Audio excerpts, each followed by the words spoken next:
Hello बच्चों, मैं सुनैना और आज हम बिहार बोर्ड के कक्षा 9वीं की हिंदी की पुस्तक कोतली भाग 1 की पहला अध्याय कहानी का प्लॉट, जिसके लेखक शिवपूजन सहाय जी हैं, उस अध्याय के प्रश्न अभ्यास को देखेंगे। मतलब प्रश्न अभ्यासों का हल देखेंगे। इस पाठ के जो लेखक हैं शिवपूजन सहाय, उनका जीवन परिचय की व्याख्या और पाठ की व्याख्या का वीडियो पहले ही अपलोड हो चुका है, जिसका लिंक डिस्क्रिप्शन बॉक्स में आपको मिल जाएगा। आपको देखना है तो जाके वहाँ से देख सकते हैं।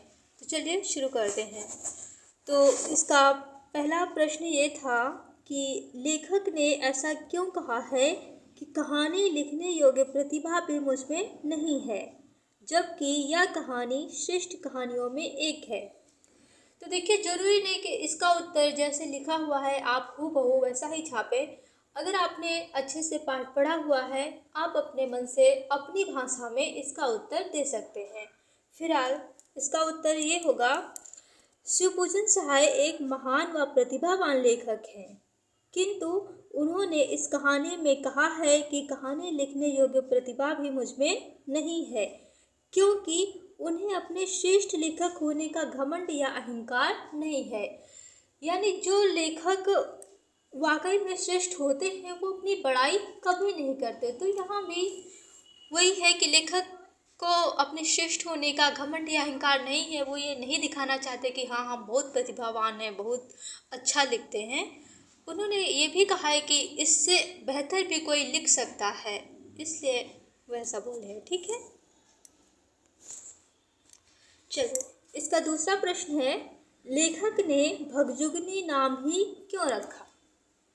तो उत्तर होगा, लेखक ने इस कहानी के नायिका का नाम भगजुगनी रखा है क्योंकि कहानी एक देहाती क्षेत्र की है और देहाती क्षेत्र के कहानी के पात्रों का नाम भी यदि देहाती हो तो कहानी पाठक के हृदय पर ज़्यादा गहरा असर छोड़ती है। पाठ में भी लेखक ने भगजुगनी नाम इसलिए रखा है, उन्होंने कहा है कि इसलिए भगजुगनी नाम ठीक रहेगा क्योंकि यह कहानी देहाती क्षेत्र की है, इसलिए देहाती नाम ही रखना उचित रहेगा। प्रश्न तीसरा है, मुंशी जी के बड़े भाई क्या थे? तो इसका तो उत्तर बहुत सरल है, मुंशी जी के बड़े भाई दरोगा थे। ठीक। चौथा प्रश्न है, दरोगा जी की तरक्की रुकने की क्या वजह थी? तो जानते हैं, उनके पास एक घोड़ी थी जिसको उसके सीनियर अधिकारी लोग खरीदना चाहते थे, लेकिन वो घोड़ी उनको इतनी प्यारी थी कि वो बेचना नहीं चाहते थे। इसी वजह से उनकी तरक्की रुकी हुई थी। तो इसका उत्तर होगा, दरोगा जी की तरक्की रुकने की वजह उनकी घोड़ी थी जिसे वह बेचना नहीं चाहते थे, जबकि उनसे बड़े अधिकारी उसे खरीदना चाहते थे। वो नहीं बेचते थे तो उनकी तरक्की नहीं करते थे। प्रश्न पांचवा, मुंशी जी अपने बड़े भाई से कैसे उऋण हुए? उत्तर, मुंशी जी ने अपने बड़े भाई के मरने के बाद उनकी घोड़ी को 7 रुपये में बेच दिया, जिससे वह अपने बड़े भाई का अंतिम क्रियाक्रम कर उऋण हुए। भाई मुंशी जी जैसे ही उनकी मृत्यु हुई थी तो जो भी उनके पास बचा खुचा धन था वो सब खत्म हो गया था। उनका अंतिम संस्कार करने के लिए भी उनके पास पैसा नहीं था। जब दरोगा जी की मृत्यु हुई थी तब तो उनके जो भाई थे मुंशी जी, तब उनको मजबूरन वो घोड़ी बेचना पड़ा और घोड़ी बेचकर ही उन्होंने उनका अंतिम संस्कार किया था। ठीक। प्रश्न छठवां है, थानेदार की कमाई और फूस का तापना दोनों बराबर है, लेखक ने ऐसा क्यों कहा? तो थानेदार की कमाई और फूस का तापना दोनों बराबर है, लेखक ने ऐसा इसलिए कहा है क्योंकि फूस में आग लगाने से वह शीघ्र ही जलकर राख हो जाता है, उसका आग देर तक नहीं रहता। ठीक वैसे ही दरोगा जी की कमाई भी थी, उनके मरते ही खत्म हो गई और उनके भाई गरीबों की जिंदगी जीने लगे। भाई जब तक वो दरोगा जी थे तब तक तो बहुत कमाते थे, लेकिन जैसे ही उनकी मृत्यु हुई उनकी सारी कमाई खत्म हो गई थी और अब वो लोग बहुत ही गरीब हो चुके थे।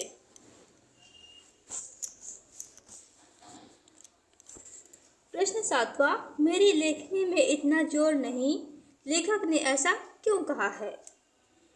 तो इसका उत्तर होगा, मेरी लेखनी में इतना जोर नहीं, यह कहकर लेखक ये बताना चाहते हैं कि इस कहानी को और भी बेहतर लिखा जा सकता था, जिसे पढ़कर इंसान भावुक हो जाए और पाठक के आंखों में आंसू आ जाए। प्रश्न 8, भगजुगनी का सौंदर्य क्यों नहीं खिल सका? तो उत्तर, भगजुगनी का सौंदर्य इसलिए नहीं खिल सका क्योंकि वह बेहद गरीबी में पली बड़ी थी और उसे पेट भर खाने को भी नहीं मिलता था, जिससे उसका शरीर मात्र हड्डियों का ढांचा भर रह गया था। अब देखिए, भले आप कितना भी सुंदर हो, लेकिन अगर आप सही से खाओगे पियोगे नहीं, तेल वेल नहीं लगाओगे, तो सुंदर होते हुए भी आपका जो सौंदर्य है वो अच्छे से खिल नहीं सकेगा। तो भगजुगनी भी थी तो सुंदर है, लेकिन उसका सौंदर्य इसी वजह से नहीं खिल पा रहा था क्योंकि वह बहुत ही गरीब थी। उसके बालों में तेल लगाने के लिए भी नहीं मिलता था, कंघी करने को भी नहीं मिलता था, फटे पुराने कपड़े भी ढंग के नहीं थे उसके पास। प्रश्न 9, मुंशी जी गल फांसी लगाकर क्यों मरना चाहते थे? तो मुंशी जी गले में फांसी लगाकर इसलिए मरना चाहते थे क्योंकि उनके पास अपनी बेटी का पेट भरने के लिए भी अनाज नहीं था और जब उनकी बेटी उनसे कभी खाना मांगती थी तो उन्हें आत्मग्लानि होती थी। क्या होता था, दिन भर जब उनकी बेटी घूमती थी, कहीं मुट्ठी भर दाना मिल जाता था तो लेके चली आती थी, खाती थी और अपने पापा को भी देती थी, लेकिन जिस दिन उसको मुट्ठी भर खाने के लिए दाना भी नहीं मिलता था, उस दिन आके अपने पापा से कहती है कि पापा कुछ खाने को हो तो दो ना। तो भाई पापा उसके इतने गरीब थे कि अपनी बेटी का पेट भी नहीं भर सकते थे। जब वो यह बात कहती थी और मुंशी जी को ये सुनते थे लेकिन खाना नहीं दे सकते थे, तो उनको बहुत ही तकलीफ होती थी, एकदम उनका दिल टूट जाता था।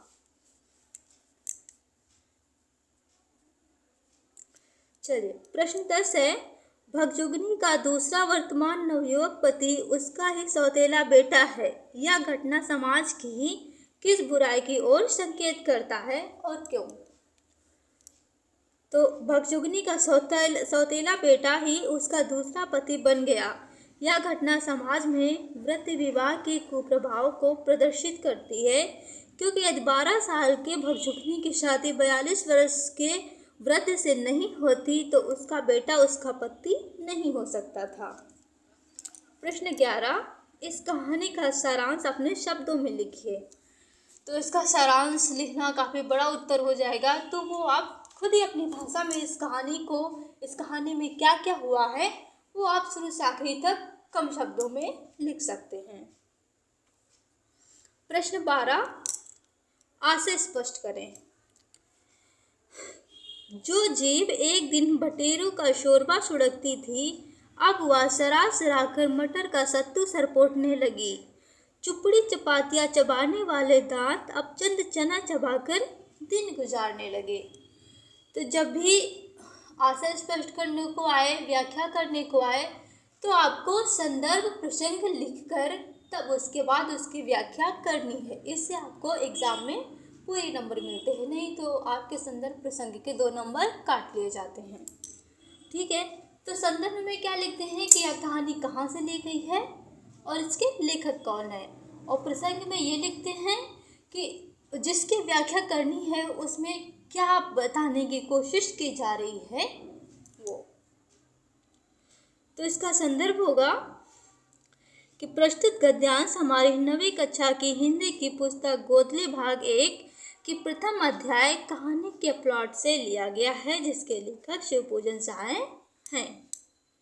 और प्रसंग, प्रस्तुत गद्यांश में लेखक ने मुंशी जी के गरीबी और अमीरी के रहन सहन पर प्रकाश डालते हुए बताया है कि वह जब अमीर से गरीब हुए तो उनके खान पान में कितना और क्या बदलाव आया। ठीक, संदर्भ प्रसंग लिखने के बाद तब आप व्याख्या करेंगे।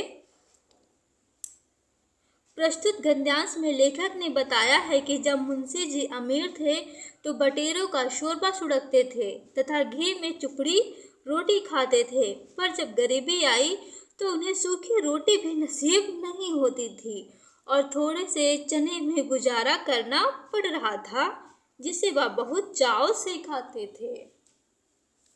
कहा होगा, सचमुच अमीरी की कब्र पर पनपी हुई गरीबी बड़ी जहरीली होती है। तो इसमें भी आप वही करेंगे, संदर्भ लिखेंगे, प्रसंग लिखेंगे, उसके बाद व्याख्या करेंगे। संदर्भ सेम वही होगा कि प्रस्तुत गद्यांश हमारी 9वीं कक्षा की हिंदी की पुस्तक कोतली भाग 1 के प्रथम अध्याय कहानी का प्लॉट से लिया गया है, जिसके लेखक शिवपूजन सहाय जी हैं।